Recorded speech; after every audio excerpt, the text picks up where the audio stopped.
Législative française, Alikami Odeij, candidat des Français de l'étranger. Au terme des 4 jours de visite à Madagascar, le franco-libanais Alikami Odeij, candidat aux législatives françaises, a clôturé aujourd'hui sa mission électorale auprès de la communauté française de Madagascar. Alikami est candidat aux législatives du 5 et du 19 juin de la 10e circonscription des Français établis hors de France, regroupant 49 pays d'Afrique et d'Orient. Il ambitionne de rassembler les Français tels que préconisés par la République, d'assurer la sécurité et l'éducation de ses compatriotes et milite pour une meilleure considération des citoyens français de Madagascar. Avant son départ pour rejoindre les Émirats arabes unis, il a accordé une interview à MaTV à l'hôtel Santel d'Antalmine. Déjà, moi, je leur demande de regarder le bilan de 5 années. Vous savez, moi, je suis un nouveau candidat, c'est la première fois que je me présente à une élection, et je constate que sur ces questions, en 5 ans, rien n'a été fait. Moi, je ne sais pas voir des Français d'origine X ou des Français d'origine Y. Vous savez, notre République, elle est une et indivisible. On est Français tout court. Et donc, ce que j'attends de la part de tout le monde, c'est de l'exemplarité sur ces questions. Et d'ailleurs, l'écrasante majorité de nos fonctionnaires sont tout à fait exemplaires.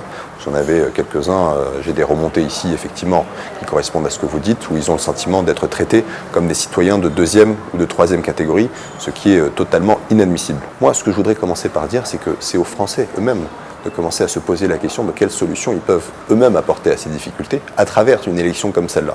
Parce que les Français, par exemple, de Madagascar, vous ne les voyez pas porter de gilets jaunes. Vous ne les voyez pas organiser des manifestations.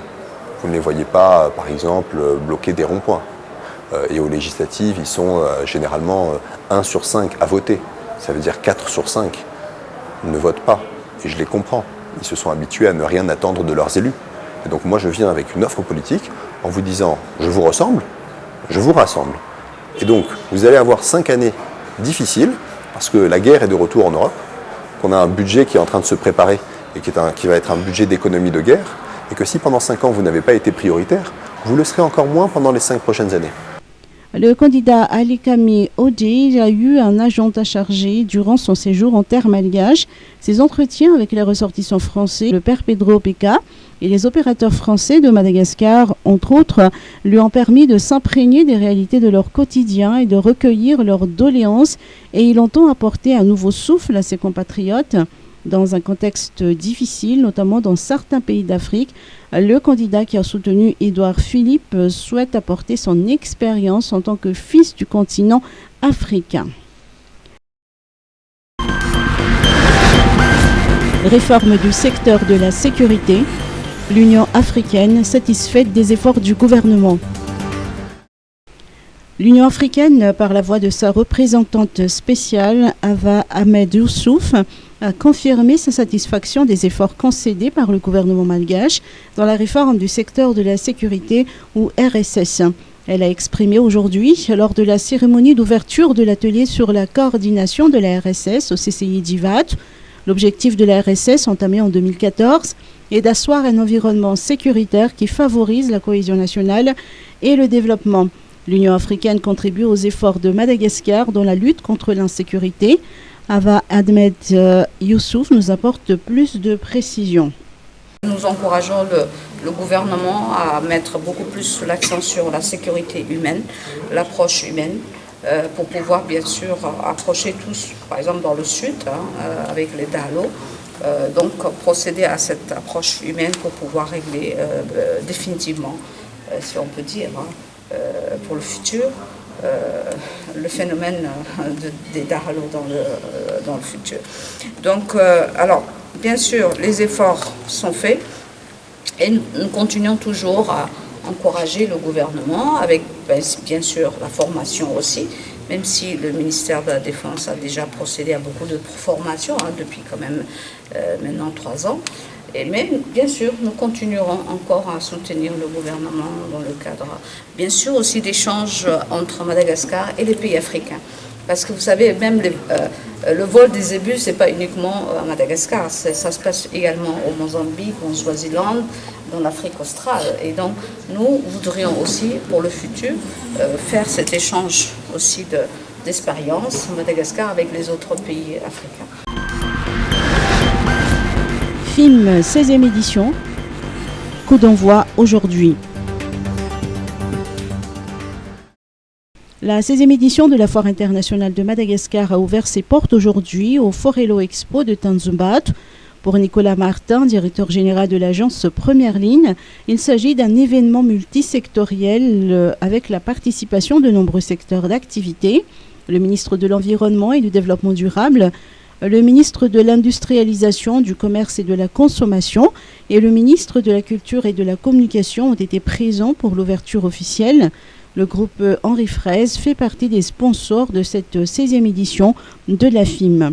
C'est vrai que donc, ce que je disais par rapport à Henri Fraise, c'est une entreprise qui est présente à Madagascar déjà depuis 100 ans et donc on participe à travers les marques qu'on représente vraiment à beaucoup de projets qui participent au développement du pays. Et ça c'est vraiment quelque chose qui nous tient à cœur. Et aujourd'hui avec la FIM qui s'inscrit dans une période de relance économique puisqu'on a été pendant 2 ans ou plus avec la transition avec le Covid. Il y a eu des retombées économiques très importantes pour le pays, fermeture des frontières, plus de tourisme, etc. Il y a des choses qui sont importantes à souligner qu'aujourd'hui, on ressent qu'il y a une relance. On est là pour l'accompagner et surtout pour participer à ce dynamisme qui se remet en place vraiment dans le pays. Alors, ce qu'on a souligné effectivement et qu'on a réussi à avoir avec l'équipe organisatrice, et on est vraiment très fiers de ça, c'est le partenariat énergie. Donc effectivement, on met à disposition un groupe électrogène qui permet d'alimenter l'ensemble du salon et donc de démontrer que nous sommes capables de fournir de l'énergie avec les produits que nous proposons. Donc là, on parle de groupe électrogène, donc ce sera du thermique. Il y a aussi d'autres projets solaires, hybrides, thermiques, solaires qui peuvent être développés dans le pays qui sont en cours de développement. 27% des participants sont de nouveaux exposants qui proposent des produits et services adaptés au contexte actuel de sortie de crise. Nicolas Martin a d'ailleurs rappelé que la FIM veut mettre en valeur l'industrialisation locale. Par ailleurs, des pavillons étrangers tels que celui de l'Indonésie, la France et les États-Unis sont mis en évidence à la FIM qui se tient jusqu'au dimanche 22 mai. Pour avoir confiance en soi, c'est avoir évolué dans un monde où il y a des gens qui nous aiment. Ça, c'est très important, tu vois. Si les gens t'aiment et te le rappellent à chaque fois, même quand tu tombes, surtout quand tu tombes, que les personnes te relèvent et te disent ça va aller, tu es tombé cette fois, mais tu te relèveras et tu feras encore mieux la prochaine fois. C'est comme ça que tu construis la confiance en toi. Moi, j'ai une chance monumentale. Je suis entourée de gens qui m'aiment vraiment, qui font pas semblant. Si on a beaucoup qui font semblant, malheureusement, dans le monde où on vit, il faut vraiment repérer ceux qui vous aiment vraiment. Et enfin, le dernier paramètre que je dirais pour avoir confiance en toi, en soi, c'est de trouver son chemin, tu l'as dit. En fait, c'est toi qui as tout dit. Tu as fait genre, on a tout dit, mais en fait, c'est toi qui as tout dit depuis le début. Non. Et donc, du coup, en fait, le dernier paramètre que je soulignerais pour la confiance en soi, c'est trouver son chemin. Cannes Beach Soccer, du 21 au 30 octobre au Mozambique. Madagascar participera à la Coupe d'Afrique des Nations de Beach Soccer 2022 du 21 au 30 octobre prochain au Mozambique. Dans le cadre des préparatifs, des matchs amicaux seront organisés entre l'équipe nationale et l'équipe du Ménabé les 21 et 22 mai au stade Beach Nouskil de Mourdave. Lehman Alexandre, président du Beach Soccer, a souligné l'importance des préparatifs tant pour l'amélioration des performances de notre équipe nationale que pour redorer son blason.